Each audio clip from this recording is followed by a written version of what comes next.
When I took the groundskeeper job at Lafayette Cemetery, they gave me a simple list of rules. Don't water plot 447. Don't remove anything left on plot 447. Don't dig near plot 447. And most importantly, if someone comes at night asking to visit plot 447, tell them it's occupied. Last night, a woman in a 1920s funeral dress asked to see her grave. She said she'd been paying for it since 1924 and wanted to finally use it. I told her it was occupied. She smiled and said she knew. She just wanted to switch places with whoever was in there. My name is Jerome Baptiste, and I've been working at Lafayette Cemetery number 1 in New Orleans for 8 months now. The job pays $18 an hour, which isn't much for New Orleans, but it comes with a small caretaker's cottage on the cemetery grounds. That saves me $1,200 a month in rent, which matters when you're starting over from nothing.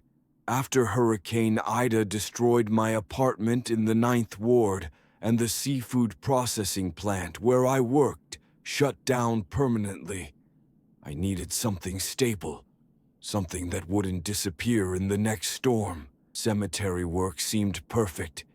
The dead don't go anywhere, and there's always more of them coming. Lafayette Cemetery is one of those historic New Orleans graveyards that tourists pay $20 just to walk through.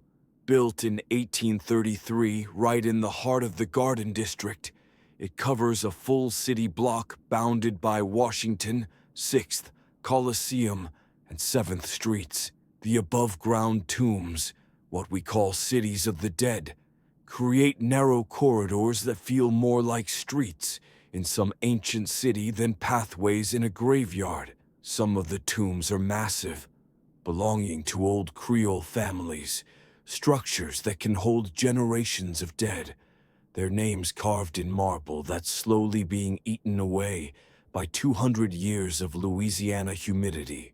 During the day, tour groups come through every hour on the hour from 9 to 4.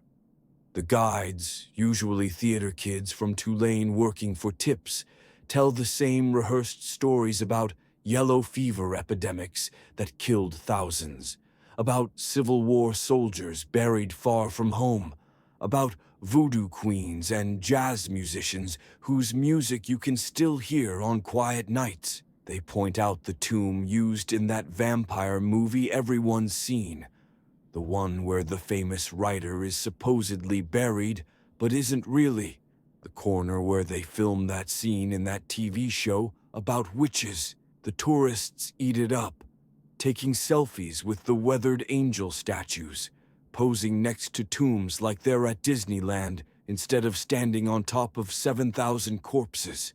But at night, when the iron gates close at 4:30 and the last tour group files out, clutching their souvenir cemetery maps, it becomes a different place entirely. The shadows between the tombs grow thick as molasses, darker than should be possible even on moonless nights. The smell changes from tourist sweat and sunscreen to something older, earthier, like wet stone and decay that never quite finishes its job. The only sounds are the distant music from the bars on Magazine Street, the occasional scrape of a tree branch against marble, and sometimes, if you listen carefully, sounds that shouldn't be there at all. My supervisor, Clarence Thibodeau, had been working the cemetery for 32 years. He was a thin Creole man, maybe 60, maybe 70. It was hard to tell with his weathered face.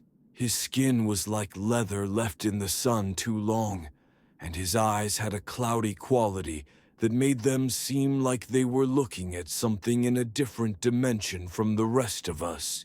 He had that old New Orleans accent you don't hear much anymore, where French and English have been fighting it out for so long, they've made peace and decided to coexist in every sentence. Clarence trained me for exactly 3 days before declaring me ready for solo work.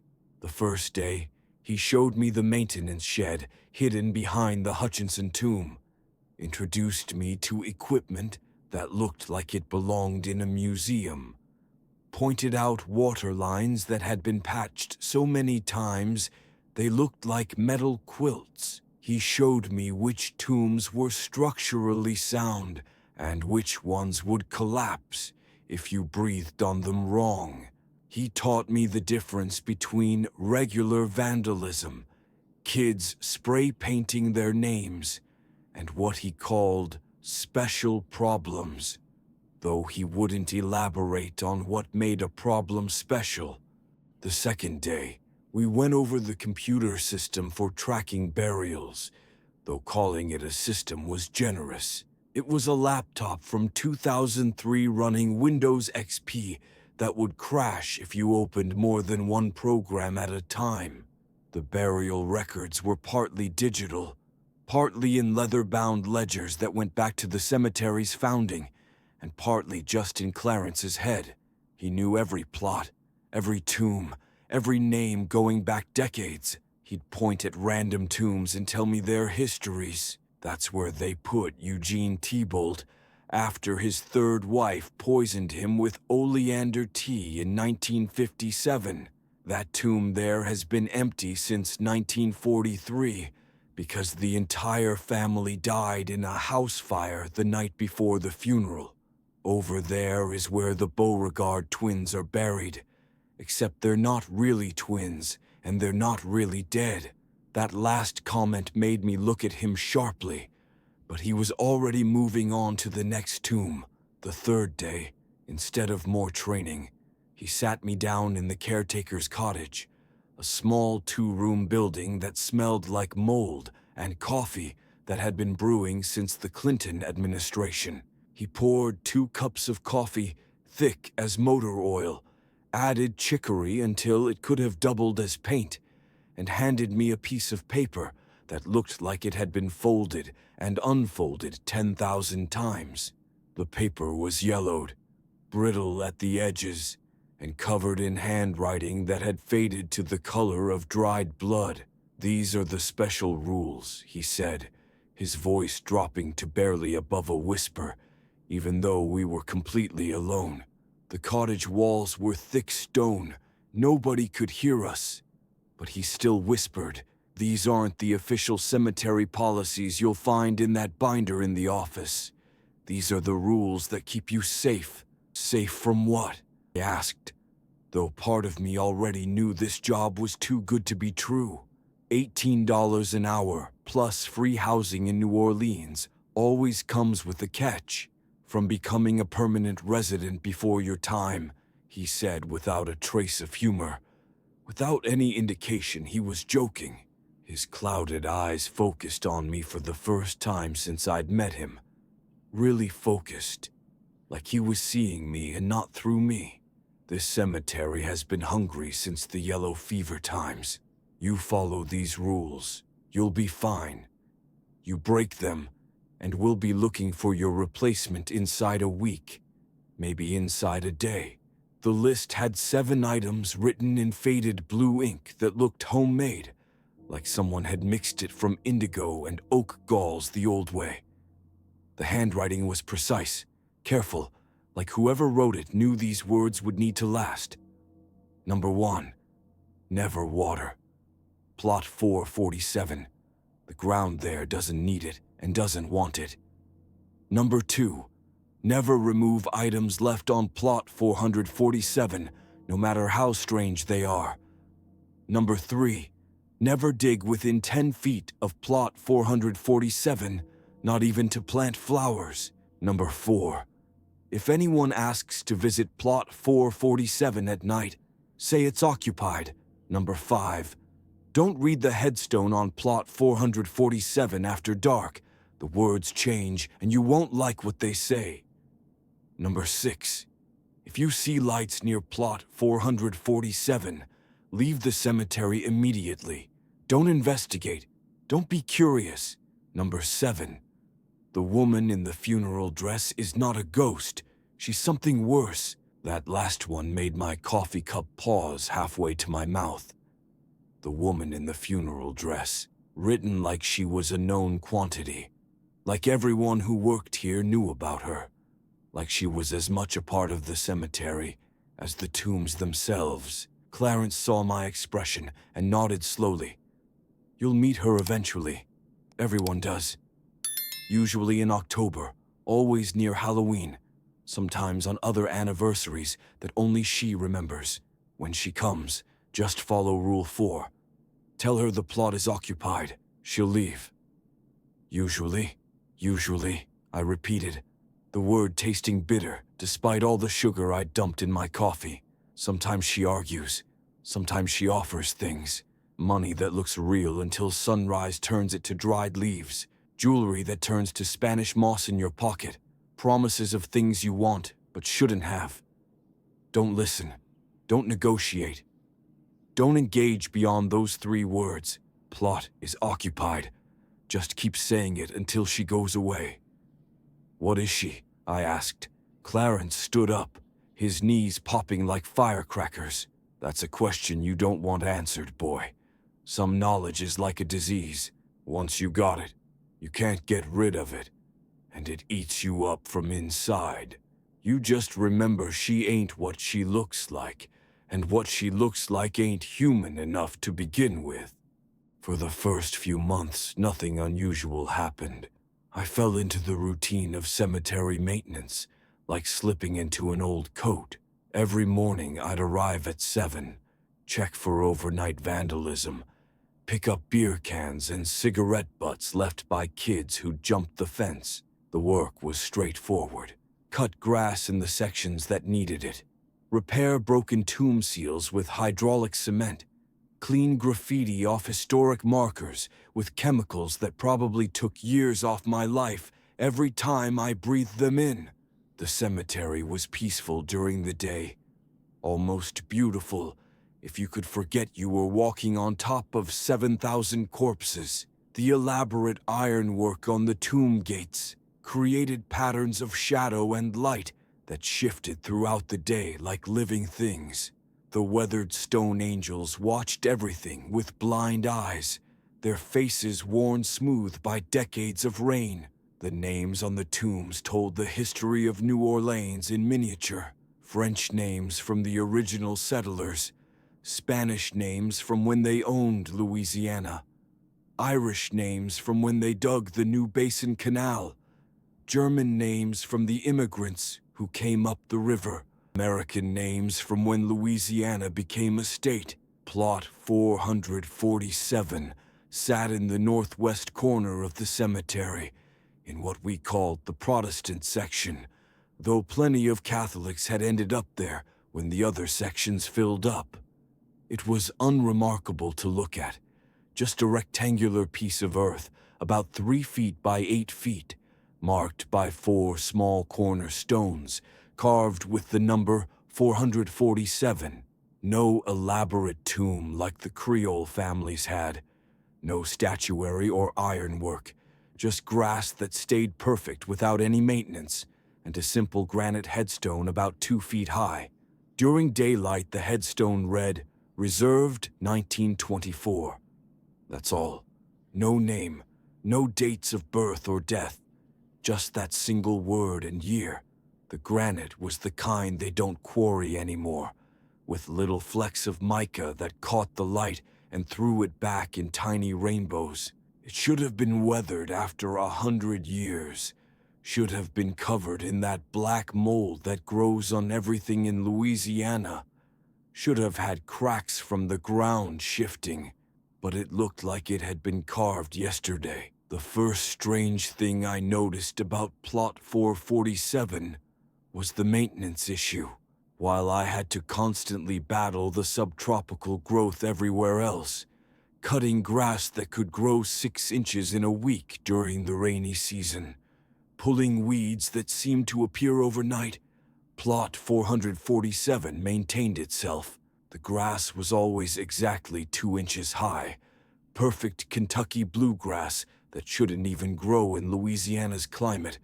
But there it was, green as emeralds even during the August drought when everything else turned brown and crispy. Leaves never accumulated on it, even though it sat right under an ancient magnolia that dropped leaves year-round like it was getting paid to do it. The headstone never developed the black mold that plagued every other stone in the cemetery, never had bird droppings on it, never even had dust. Fresh flowers appeared every Sunday morning without fail, not deposited by any visitor I ever saw. They just appeared between the time I left Saturday evening and returned Monday morning. Always white roses, always 7 of them, always so fresh you could still see dew on the petals, even though dew would have burned off hours before I arrived. They'd stay perfect all week, not wilting in the heat that killed everything else, not dropping petals, not attracting the bees that swarmed the other flowers in the cemetery. Then Saturday night, they'd vanish. Not die, not blow away, just vanish like they'd never existed. I asked Clarence about it after my first month, when the strangeness had built up enough to overcome my desire not to seem crazy. "Who maintains plot 447? I asked one morning when I found him sitting on the steps of the Hutchinson tomb, drinking coffee from a thermos that looked older than both of us combined. "It maintains itself," he replied without looking up from his coffee. "Been that way since before I started." My predecessor told me the same thing. His predecessor told him. Goes back to 1924 when it was first reserved. Don't question it. Don't investigate it. Don't think about it too hard. Just leave it alone. But someone must be paying for it. Cemetery plots aren't free, especially not for 100 years. Oh, someone pays. Clarence took a long sip of coffee that was probably strong enough to wake the dead, which seemed like a bad idea in a cemetery. Check the records if you want, though I wouldn't recommend it. Different name every month, but always exactly $47. Been that rate since 1924. Never adjusted for inflation. Never increased. Never decreased. The cemetery to raise it once in 1987. Sent a letter to the address on file. Every member of the board had nightmares for a month straight. Same nightmare, they all said. They were buried alive in plot 447, and something was in there with them. Something that had too many teeth and knew their names. I did check the records that afternoon, pulling out the leather-bound ledgers from the office safe. The safe itself was from the 1920s, the combination known to everyone who'd ever worked there because it hadn't been changed since installation. Clarence was right about the payments. Every month, $47 arrived like clockwork, sometimes by check, sometimes money order, sometimes cash in an envelope with no return address, and in recent years, electronic transfer. The names were always different. Marie Thibodeau in January, Jean-Baptiste Dubois in February, Amélie Bro in March, Louis Hébert in April. Curiosity got the better of me, and I started looking up the names on my phone. The internet made it easy, especially with all those genealogy sites and digitized newspaper archives. Marie Thibodeau, who paid in January 2023, had died in 1987, according to her obituary in the Times-Picayune. She'd been a schoolteacher, never married, no children. Jean-Baptiste Dubois, February's payer, passed away in 2001. His funeral had been held at St. Louis Cathedral with full honors for his service in World War II. Amélie Bro drowned in Lake Pontchartrain in 1976. Her body found 3 days later. Louis Hébert was murdered in 1993. A robbery gone wrong in the French Quarter. 3 bullets in the back for the $37 in his wallet. Dead people were paying for an empty grave. I went back further in the records, following the payments like breadcrumbs through time. The payments stretched back to 1924, just like Clarence said. The original payer was listed as Marie Levandou, with an address on Dauphine Street in the French Quarter. I found her in the cemetery records. She was buried right here in Lafayette, had been since 1924. She died October 31st, 1924, the same day Plot 447 was reserved. Her tomb was in Section 3, one of those grand family crypts with iron gates and marble angels that probably cost more than most people's houses. I walked over to look at it during my lunch break. The inscription read, Marie Levandou, beloved daughter, 1901 to 1924. May she find peace. 23 years old when she died, same age I was now. The thought made me shiver despite the 90-degree heat. The tomb was one of those that hadn't been opened in decades, maybe since Marie was interred. The family name on it, Levandou, didn't appear anywhere else in the cemetery. No other family members buried there. No records of descendants. No visitors in the logbook. The tomb was sealed with concrete that had turned black with age, and the iron gate was rusted shut. But there were fresh flowers in the built-in vases, white roses, 7 of them. October came with the heat finally breaking, the humidity dropping from unbearable to merely oppressive. The cemetery got busier with Halloween approaching. Tour groups doubled, sometimes tripled. Families came to visit graves and leave offerings for All Saints' Day. Kids started jumping the fence at night more often, looking for thrills, bringing Ouija boards and candles, thinking they were being original. I spent most of my nights chasing off teenagers, finding beer cans stuffed into funeral urns, scrubbing spray paint off tombs that had stood unmarked for a century until some kid decided to tag them. It was October 30th when everything went wrong, the night before Halloween, what they call Devil's Night in Detroit, Mischief Night in other places.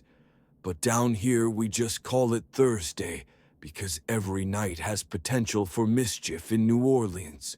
I was doing my final rounds at about 11 p.m., making sure the gates were locked, checking the perimeter fence for holes, looking for kids hiding behind tombs, waiting for me to leave so they could party. The cemetery was quiet. Even the kids seemed to be saving their energy for Halloween proper. The air was still, thick with moisture that made everything feel like you were breathing through a wet towel. No wind, no sound from the street. Even the insects were quiet. I heard the front gate creak, not unusual by itself. The gate was old, iron, over 100 years old, and it moved in the wind sometimes. But there was no wind that night. I walked toward the gate, flashlight in hand, expecting to find kids trying to pick the lock, or maybe just pushing on it to see if I'd forgotten to secure it. The gate was open. Not forced, not broken, but open. The chain I'd wrapped through it an hour earlier was still there, still locked with the padlock secure. But somehow the gate had passed through the solid metal links like they were made of smoke. The chain hung there, locked around nothing but air. That's when I saw her for the first time. She stood just inside the gate, about 30 feet away, perfectly still like a statue. Her dress was black silk that seemed to absorb my flashlight beam rather than reflect it. The style was old, definitely 1920s, with a dropped waist and hem that hit just below the knees, the kind of dress you saw in old photographs of your great-grandmother. Her hat had a black veil that covered her face completely, so thick I couldn't see even a hint of features beneath it. She carried a small beaded purse that caught the light and threw it back in little sparkles like stars. Her gloves were white, so white they seemed to glow in the darkness with, "Can I help you?" I called out, trying to keep my voice steady, even though every instinct was screaming at me to run. The cemetery is closed. We open at 7 tomorrow morning for tours. She started walking toward me, and her movement was wrong. She didn't walk so much as glide, her dress not swaying with her steps, her feet not quite touching the ground. As she got closer, my flashlight beam seemed to bend around her, like she was warping space just by existing in it. When she was 10 feet away, she stopped. Through the veil, I could finally see her face, and I immediately wished I couldn't. It was perfect, absolutely perfect, like someone had carved it from white marble and then brought it to life. No pores, no small imperfections that make a face human. Her skin was white as paper, white as bone, white as things that have never seen sunlight. Her lips were red, but not lipstick red, fresh blood red, wet and glistening. Her eyes were black, not dark brown, but true black, like looking into holes cut in reality itself. "I'm here to visit my plot," she said, and her voice was like a chord played on an out-of-tune piano. Multiple notes that didn't quite harmonize, like three people speaking the same words slightly out of sync. I've been waiting so long to see it. "The cemetery is closed," I repeated, taking a step back. My hand went to my radio, though who would I call? The police wouldn't believe me. Clarence was probably asleep. I was alone with whatever this was. "I've been paying for my plot for 99 years, she said, tilting her head in a way that made my neck hurt just looking at it. The angle all wrong. Tomorrow will be 100 years. I have the right to visit whenever I choose. The contract is very specific about access rights. I remembered Rule 4. If anyone asks to visit plot 447 at night, say it's occupied. The words felt like a shield, something to hold between me and this thing that looked like a woman, but wasn't. "Which plot is yours?" I asked, though I already knew the answer. My mouth was dry as dust, despite the humid air. 447, she said, and when she smiled, I saw she had too many teeth. 3 rows of them, like a shark, all of them perfectly white and sharp as broken glass. I reserved it October 31st, 1924. Tomorrow is my anniversary. 100 years exactly. The contract expires at midnight tomorrow night. "I'm sorry, but that plot is occupied. You'll have to with the office during business hours." Her perfect face cracked, not metaphorically. It literally cracked, a line running from her forehead down to her chin, like someone had taken a hammer to a porcelain doll. Through the crack, I could see something moving, something dark and wet, and full of things that might have been eyes, or might have been teeth, or might have been something worse. "No," she said, her voice harmonizing even worse now, like a whole choir singing different songs in different keys. "It's not occupied. It's never been occupied. I've been watching. I've been paying. I would know if someone used my plot." "The records show it's occupied," I lied, trying to keep my voice steady, even though my hands were shaking so bad I could barely hold the flashlight. "Has been for years. You'll have to take it up with the office." "Then who's in it?" she asked, taking a step closer. The smell hit me then, not decay, but something worse. The smell of things that should have decayed, but didn't. Things that should be dead but weren't. Things that were caught between states like insects in amber. The name that came out of my mouth surprised me. Marie Levandou. She went completely still. Even the thing moving behind the crack in her face stopped. For 10 seconds, 20, 30.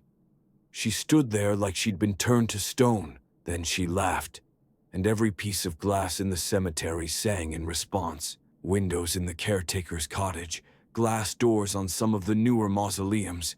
Even my flashlight lens vibrated with her laughter. "Marie Levandou is me," she said when the laughter stopped. Was me. The first part of me to die. I've been dying piece by piece for 100 years, paying for my plot with each fragment that passes over. $47. 47 pieces. 47 deaths to make one complete ending. Do you understand what that means, Groundskeeper? I don't understand anything, I said. Which was the truth. She reached into her beaded purse and began pulling out things that couldn't possibly fit inside it. First money, old bills from the 20s with different designs than modern currency. Then more bills, these newer, then coins, some gold, some silver, some made of metals I didn't recognize. Then jewelry, necklaces, and rings and brooches that looked ancient. Then papers, deeds to property, stock certificates for companies that had been defunct for decades, contracts written in languages I couldn't read. Every month a different part of me dies, she said, laying the items on the ground between us in a pattern that hurt to look at directly. Marie died first, the innocent part, the girl who believed in love and happiness and that life had meaning. Then Jean-Baptiste, the part that trusted other people. Then Amélie, the part that hoped for better things. Louis, the part that feared death, piece by piece, death by death, paying for the plot that will hold what's left when the last piece finally dies. She pulled out a contract, the paper so old it looked like it might crumble at a touch. But when she unfolded it, I could read every word clearly in the darkness, the letters glowing with their own sick light like phosphorescent paint. 100 years, she said. That was the deal I made. 100 years to die completely, to experience every possible death, to understand mortality from every angle. Tomorrow at midnight, the contract expires, the last piece dies, and I finally get to use what I've been paying for. The plot is occupied, I repeated, but my voice sounded weak even to me. She tilted her head the other way, and I heard bones crack like dry twigs. You're new. The others, they understood. They knew to just let me pass. They knew the rules weren't to keep me out, but to keep others from interfering with what's already in motion. But you're young, you're stupid. You think rules protect you. She took another step closer, and I saw that her white gloves were stained now, red seeping through the fabric like she'd dipped her hands in fresh blood. Let me tell you what's really in Plot 447, she said. On October 31st, 1924, I was 23 years old. I was in love with a man who didn't love me back. I was pregnant with a child he didn't want. I was desperate, so I made a deal with something older than this cemetery, older than this city, maybe older than humanity itself. It promised me I could live forever, piece by piece, death by death, always dying, but never dead. She pulled off her gloves, and her hands were wrong. Too many fingers, or maybe not enough. The numbers seemed to change every time I looked. But there was a catch. There's always a catch. I had to put something in the ground first. A placeholder, something to keep the grave ready for when I was finally done dying. Do you know what I put there, Groundskeeper? I shook my head, unable to speak. The baby, she whispered, and her voice was almost normal for a moment, almost human, almost sad. My baby, still alive when I buried it, still alive after 100 years, waiting for its mother to finally join it, growing in the dark, feeding on the payments, becoming something that shouldn't exist. That's impossible, I managed to say. Is it? In a city built on swamps and graveyards, in a place where the dead don't stay buried because the water table's too high, in New Orleans, where we dance with death and make music for funerals. Is it really impossible? She reached out toward me, and her arm stretched longer than any human arm should, the joints bending in too many places. I need you to do something for me, she said. I need you to dig up plot 447. I need you to see what's really there. Because tomorrow night, when the contract expires, when the last payment is made, when the last piece of me dies, I'm going to switch places with it. I'm going to crawl into that grave and finally rest. And what's been growing down there for 100 years is going to crawl out. I won't help you, I said, backing away. You don't have a choice, she said, because you've seen me now. You've talked to me. You're part of the contract whether you want to be or not. Look at your hand.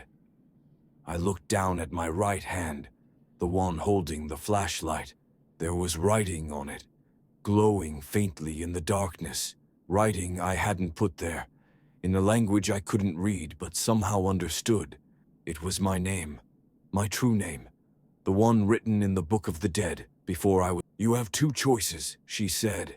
Dig up plot 447 and destroy what's in there before tomorrow night, or let it trade places with me and deal with the consequences, because what's down there has been feeding on death for 100 years.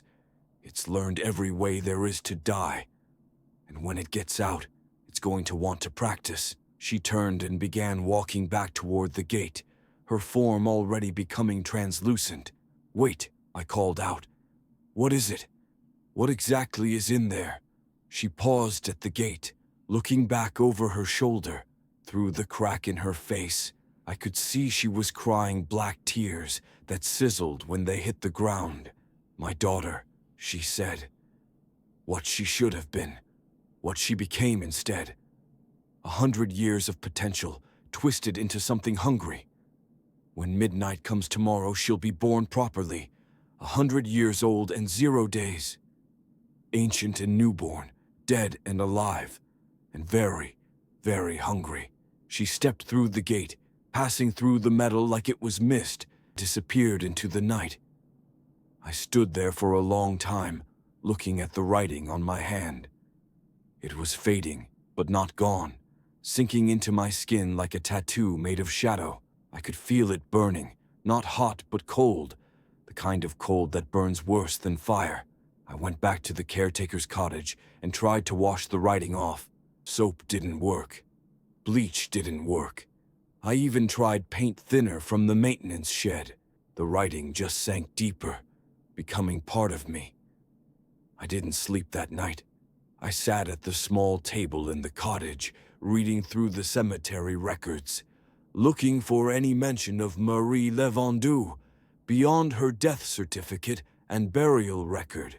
I found one thing, a newspaper clipping from November 1st, 1924, tucked into the back of one of the ledgers. Young woman found dead in cemetery, the headline read.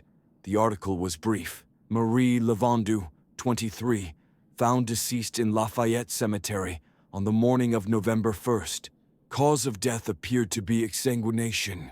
Police suspected foul play as the woman was found next to a freshly dug grave, though no body was missing from the cemetery.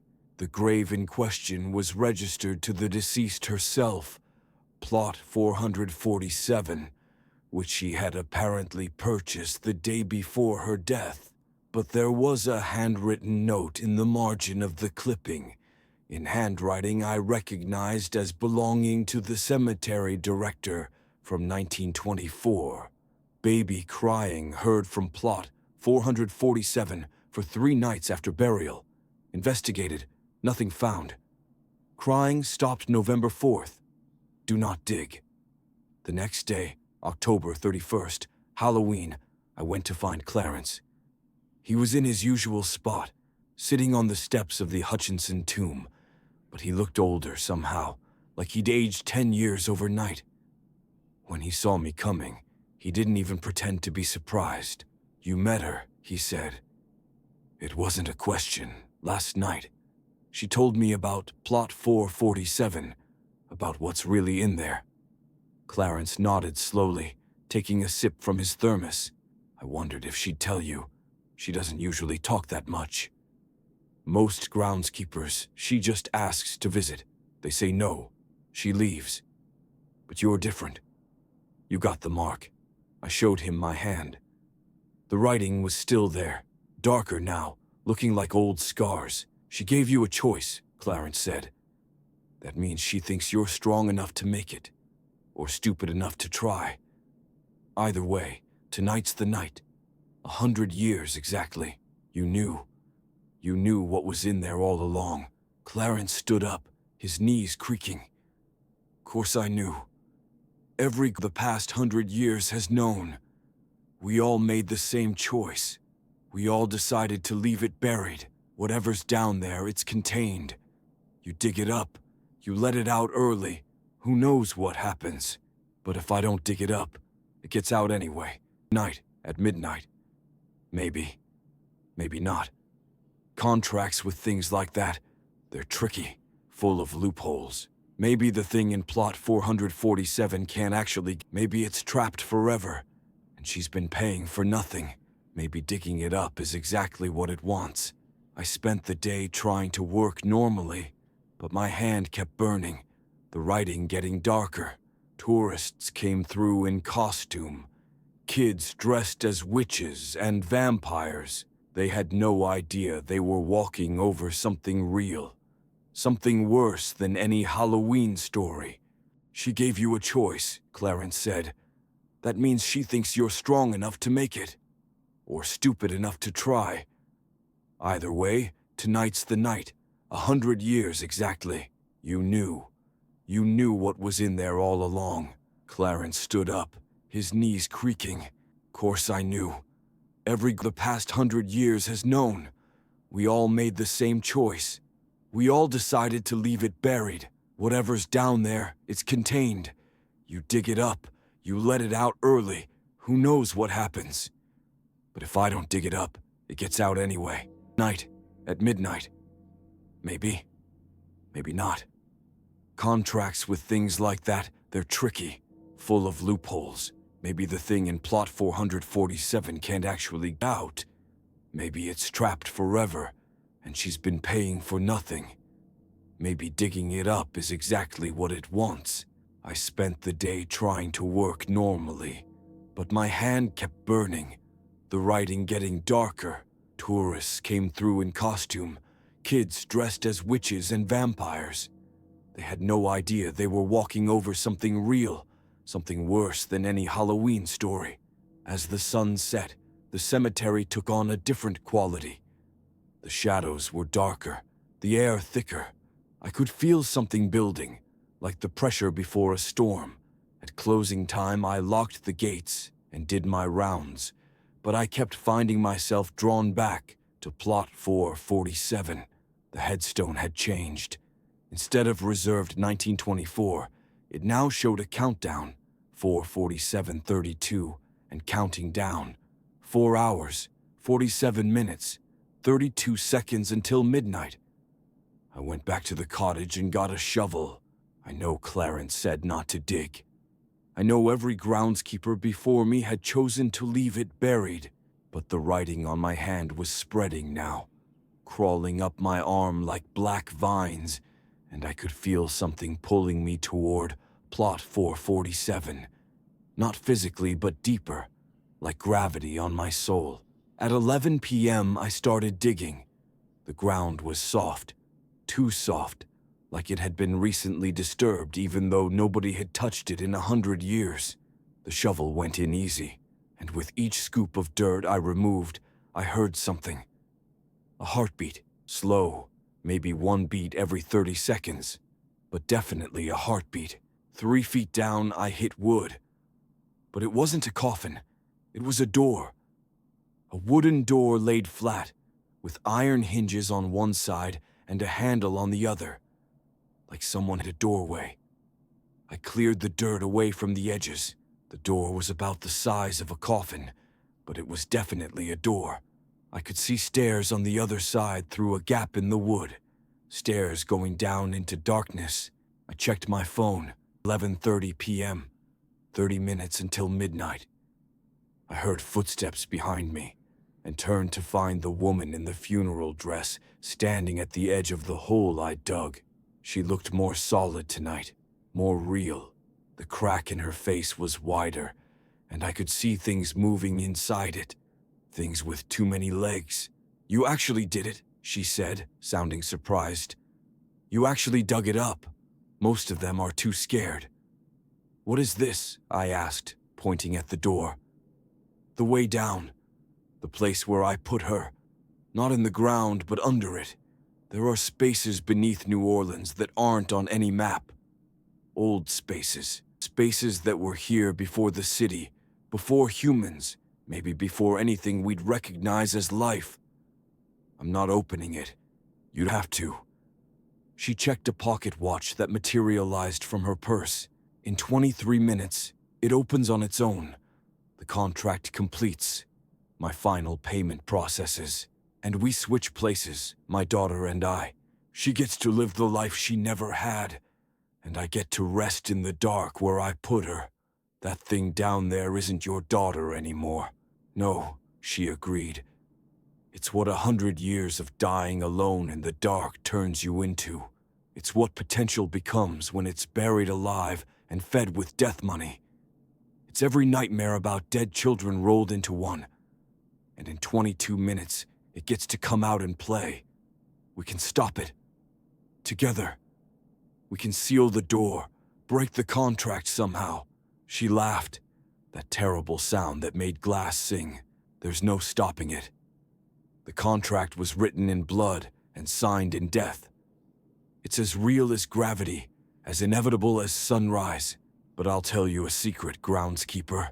A loophole I built in because even then, even in my desperation, I wasn't completely insane." She pulled out the contract again, pointing to a line at the bottom written in text so small I could barely read it. "The holder of the contract may transfer ownership to any willing participant who speaks the words of acceptance while standing on the consecrated ground." Do you understand what that means? Someone else can take your place. She smiled with all 3 rows of teeth. Someone else can take her place. If someone agrees to go down there, to take her position in the dark, she stays trapped. The contract continues for another 100 years. And I still get to rest, because my part is done either way. I'm not volunteering. I'm not asking you to. But think about it. In 19 minutes, something that's been gestating in darkness for a century gets loose in New Orleans. How many people will die? How many children will disappear? How much suffering will it cause? All because you wouldn't make the hard choice. There has to be another way. She sat down on the edge of the hole, her dress spreading around her like oil. There is one other way. Kill me. Really kill me. Not just this piece, but all the pieces at once. If I die before midnight, the contract breaks. But to do that, you'd have to gather all 47 pieces of my soul that have been dying for 100 years. They're scattered all over the city. You have, she checked her watch again, 17 minutes. I looked at the door in the ground. The heartbeat was getting faster, stronger. Something was waking up down there. "Why didn't you just let her die?" I asked. "Why go through all this?" "Because I loved her," she said simply, "even though she was unwanted, even though her father abandoned us, even though everyone said I should get rid of her. I loved her, and I thought I could save her. Give her a kind of life, even if it wasn't normal. But love isn't enough. Love without wisdom is how you create monsters." The ground started shaking. The door rattled in its frame. 15 minutes, she said. "You need to decide. Take her place, let her out, or find another solution. But decide fast, because once that door opens, it won't close again for another 100 years." I stood there looking at the door, at the woman who'd been dying for a century, at my hand with its spreading black marks. The smart thing would be to run. Get in my car, leave Louisiana, never look back. But I knew the marks would follow me. The contract would follow me, and whatever came out of that door would eventually find me. I made my decision. I pulled out my phone and called Clarence. "Get to plot 447, I said. "Bring salt, iron filings, and holy water if you can find it." "Boy, what have you done? Just get here." "We have 13 minutes. While I waited, I did the only thing I could think of. I started filling the hole back in, shoveling dirt as fast as I could, trying to bury the door again. The woman in the funeral dress watched with amusement. "That won't stop it," she said. "The door opens up, not out. The dirt will just fall through. Then I'll pile more on." Clarence arrived with a bag of supplies and a priest. I recognized Father Miguel from St. Alphonsus Church, an old Cuban man who'd been performing exorcisms longer than I'd been alive. "You brought a priest," I said. Clarence nodded. "Figured we might need last rites for whoever doesn't make it through this." Father Miguel looked at the partially filled hole, at the woman in the funeral dress, at the marks spreading up my arm. He pulled out a vial of what I assumed was holy water and started speaking in Latin. The woman laughed. "That won't work, priest. This isn't about God and the devil. This is older than your religion, older than any religion you know." Father Miguel ignored her and kept praying. The holy water steamed when it hit dirt over the door. 8 minutes, the woman said. Clarence pulled me aside. "There's one thing we could try. It's dangerous, probably won't work, but it's something." "I'm listening." "The contract says someone willing has to take the child's place. But what if the child takes its own place? What if we convince it to stay? It's been trapped for 100 years. Why would it agree to stay longer? Because we offer it something better than freedom. We offer it peace." The ground shook again, harder this time. Cracks appeared around plot 447, spreading outward like a spider web. 6 minutes, the woman announced. Father Miguel switched from Latin to something older, a language I didn't recognize. The woman's expression changed from amusement to concern. "Where did you learn that?" she asked. "From a book that shouldn't exist," Father Miguel replied. "A book written by someone who made a similar bargain and found a way out." 4 minutes. The cracks in the ground started glowing, a sick green light seeping up from below. The heartbeat was so loud now we could all hear it, feel it in our chests. "Whatever you're going to do," Clarence said, "do it now." Father Miguel pulled out a second book, this one bound in something that might have been leather, but probably wasn't. He started reading, and the words hurt to hear, like they were reshaping reality just by being spoken. The woman in the funeral dress started screaming, not in pain but in rage. Her face split completely open, revealing something that looked like a mouth but had too many dimensions. "You don't know what you're doing," she shrieked. "You'll destroy everything." 2 minutes. Father Miguel kept reading. The marks on my arm started burning, really burning, like someone had poured acid on them. I could smell my own flesh cooking. Clarence grabbed the shovel and started digging again, clearing the dirt off the door. "We need to see it," he said. "We need to look it in the eye when it comes." 1 minute. The door started opening, not swinging open but dissolving, becoming transparent, showing the stairs leading down into a darkness that wasn't just absence of light, but negation of it. Something started climbing those stairs. It might have been a child once. It had the right general shape, arms, legs, a head. But everything was wrong. Too many joints, skin that shifted between solid and liquid, eyes that opened in places eyes shouldn't be. And it was singing, a lullaby in a voice that sounded like broken glass and dying birds. 30 seconds. Father Miguel reached the end of whatever he was reading. He looked at me, then at the thing climbing the stairs, then at the woman in the funeral dress. "Now," he said. "Choose now. I understood what he'd done. The spell or prayer or whatever it was had frozen the moment, stretched these last 30 seconds into a space where time moved differently, where we could act. I jumped into the hole. The thing that had been Marie Levandou's daughter looked at me with its many eyes. This close, I could see traces of what it might have been. A little girl's face underneath all the distortion, tiny fingers among the claws, a child's fear buried under a century of rage. "I know you're scared," I said. "I know you've been alone. But you don't have to hurt anyone. You can choose to stay, choose to rest." It tilted its head, so much like its mother's gesture that my heart broke a little. When it spoke, its voice was layers of sound, baby's cries and old woman's whispers, and everything in between. "Why?" it asked. "Why should I stay in the dark? Because the world up here isn't ready for you. Because you'll hurt people without meaning to. Because your mother loves you enough to want you to have peace, even if she went about it wrong." 10 seconds. I reached out my marked hand. The writing on my arm was glowing now, the contract making itself visible. "If you go back down, I'll visit. I'll bring flowers. I'll remember you. You won't be alone anymore." 5 seconds.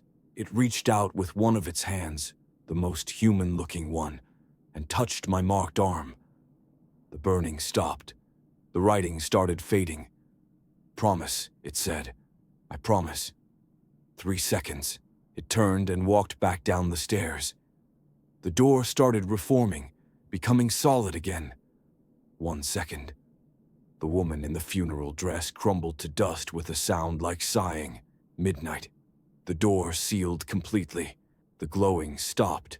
The cracks in the ground closed. Plot 447 looked exactly like it had before I'd started digging, undisturbed, pristine. But the headstone had changed. It now read, "Beloved daughter, finally at rest, visited weekly." I looked at my arm. The marks were gone, replaced by scars that spelled out a single word. "Guardian." Clarence helped me out of the hole. Father Miguel was already walking away, taking his books with him. "Every week," Clarence said. "You promised to visit every week." I nodded. "It's the least I can do." We filled in the hole properly, packed the dirt down, made sure everything looked normal. As we worked, Clarence told me the truth. This wasn't the only grave like this in New Orleans. Wasn't the only contract, the only thing buried that shouldn't exist. "That's the real job," he said. "Not cutting grass or fixing tombs. It's keeping the bargains, maintaining the contracts, making sure the things that are buried stay buried." Welcome to the real groundskeeping, boy. I still work at Lafayette Cemetery. I still cut grass and repair tombs and chase. But every Sunday I put 7 white roses on plot 447. Sometimes on quiet nights, I hear singing from underground, a lullaby in a voice that's learning to sound human. And sometimes, just sometimes, the singing sounds almost happy. The woman in the funeral dress never came back. Her contract is complete, her 100 years dying finally over. But I know there will be others. Other contracts, other bargains, other things that wait in the dark. That's why we're here. The groundskeepers, the ones who tend not just the graves, but what's in them. The ones who keep the promises that keep the darkness at bay. Plot 447 is still reserved. It will be forever. But now it's not empty. It's occupied by something learning to be at peace, one visit at a time, one flower at a time, one kept promise at a time. And every Halloween, at exactly midnight, I stand by that grave and whisper, "You're not alone. You're not forgotten. You're loved." Sometimes I swear I hear a whisper back, "Thank you." That's enough. It has to be.